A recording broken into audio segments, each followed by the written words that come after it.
Salut, prieteni! Bine ați venit la o nouă întâlnire cu istoria și comorile din al doilea război mondial. History Guard vă urează o vizionare plăcută și primul obiect mai interesant găsit, acest fragment, de fapt, de dry band de la un proiectil sau obuz, probabil sovietic.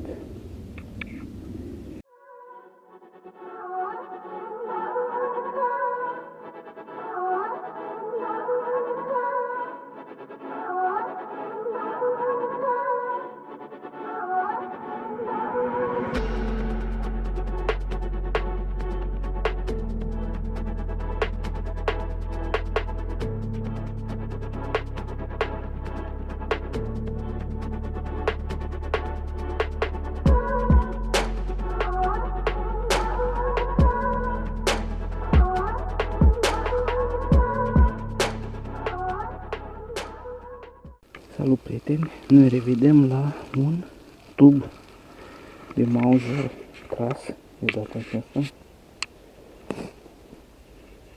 Se pare că de o pușcă, după toate aparențele de o Mauser Kar 98, dar vom vedea.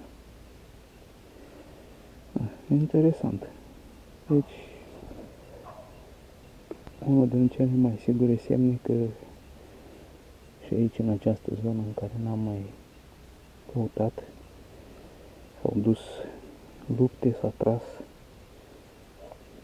Interesant.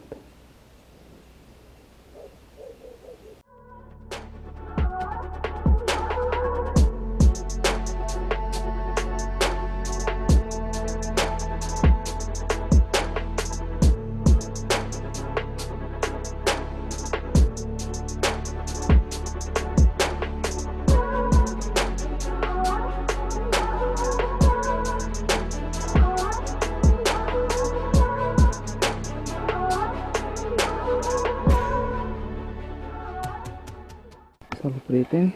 Ne revedem la un tub de cartuș Mauser. De data asta este tras de mitralieră, da?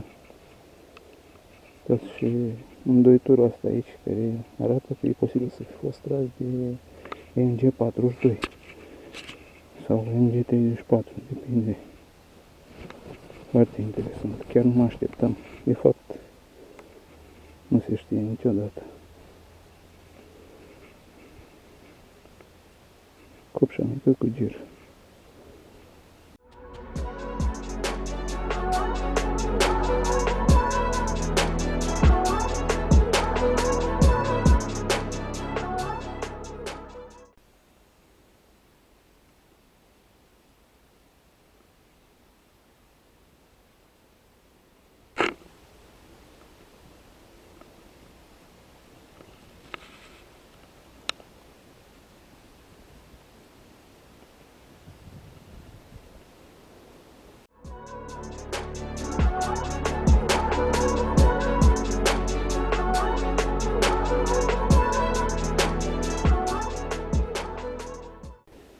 Salut, prieteni! Nu știu ce să zic. Uitați ce am găsit în groapa aia acolo.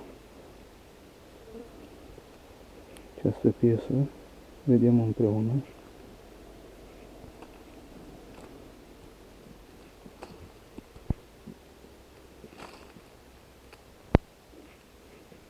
Ce interesant. Pare ceva, aparent, o podoabă.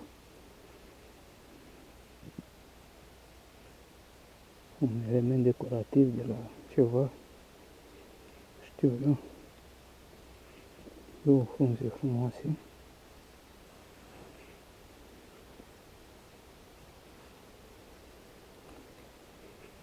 Și erau prinse de piese de vasul respectiv sau ce era. Nu putea fi de la un samovar. Sau cine știe.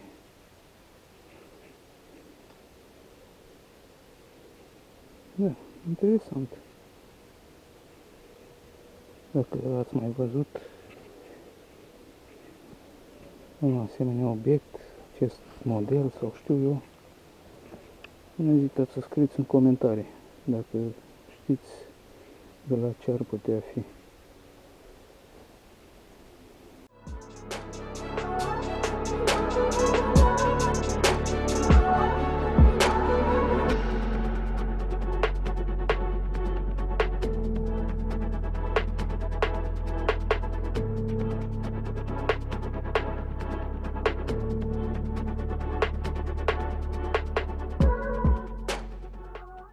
Salut prieteni, ne revedem la un nou tub de cartuș Mauser, se pare tras cu pușca, după amprenta cuiului percutor, foarte probabil de o Kar 98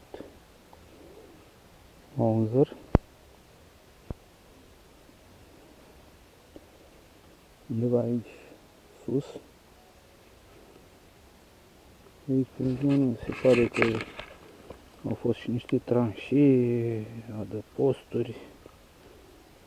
După cum vedeți,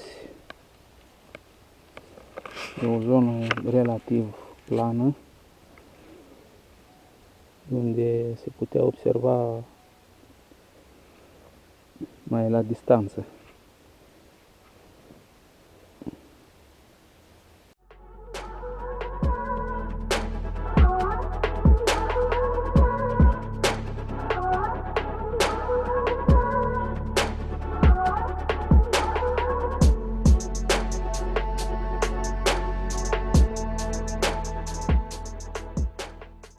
Salut prieteni, ne revedem la un obiect aproape identic cu unul pe care l-am găsit acum vreo 2 săptămâni. Pare un Astori, dar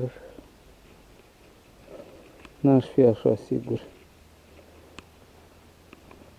Bineînțeles că apelez la voi, dacă ați mai găsit așa ceva și știți ce este, aveți informații, nu ezitați să scrieți în comentarii. Interesant.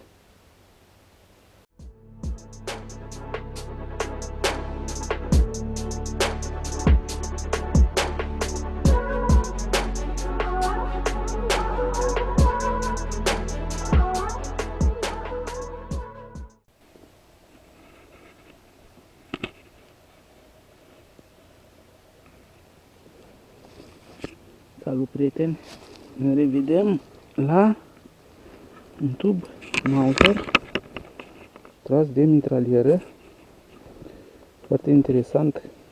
După amprenta cuiului percutor pare tras de mitraliera ZB30, dar vedeți și voi îndoitura asta, n-am făcut-o eu, se vede că e de atunci.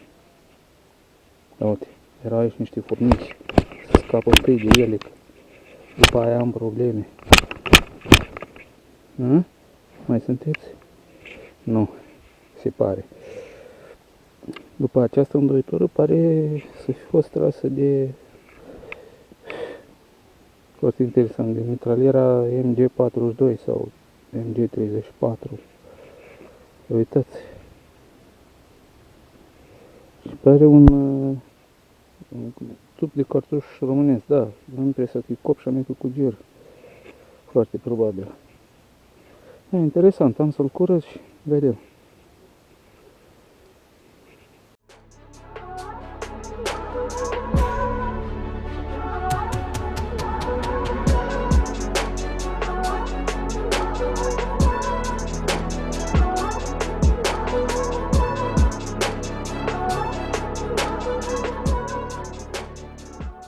Da, interesant. Cam la cel mult 1 metru, uitați, unde am găsit tubul copșa mică cu gir, Mauser tras de mitralieră, un alt tub,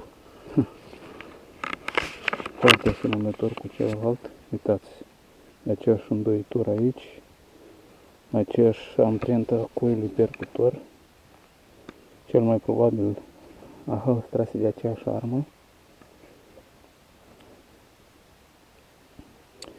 Dar iar zic, oarecum ciudat, pentru că această întoitură poate fi considerată o marcă, cum se spune, sau o amprenta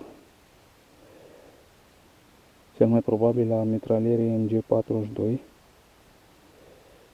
Deși s-ar putea, acum nu știu exact, poate știți voi, după amprenta cuiului percutor, dacă mitralierea MG42 are o amprentă asemănătoare cu asta. Aștept părerile voastre. E interesant.